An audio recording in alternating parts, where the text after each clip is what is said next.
గ్రామానికి మార్గదర్శకుడిగా మారిన సింగన్న జీవితం ప్రశాంతంగా సాగుతోంది. కాని అతని మనసులో ఏదో తెలియని ఖాళీ ఉంది. అదే సమయంలో ఆ గ్రామానికి లక్ష్మి వచ్చింది.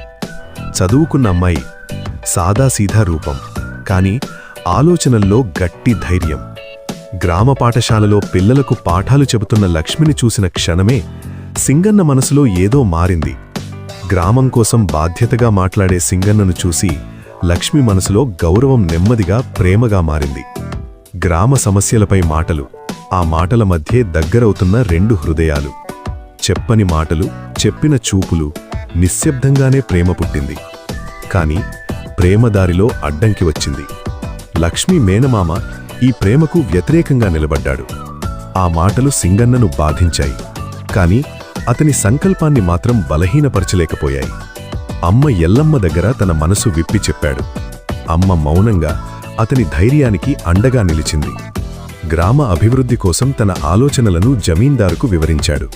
మరోసారి సింగన్న తెలివే గెలిచింది. గ్రామంలో వచ్చిన మార్పు లక్ష్మీ మేనమామ మనసును కరిగించింది. మనిషి విలువ అర్థమైంది. చివరికి ప్రేమకు ఆశీర్వాదం లభించింది. ఎల్లమ్మ కళ్లల్లో ఆనందం.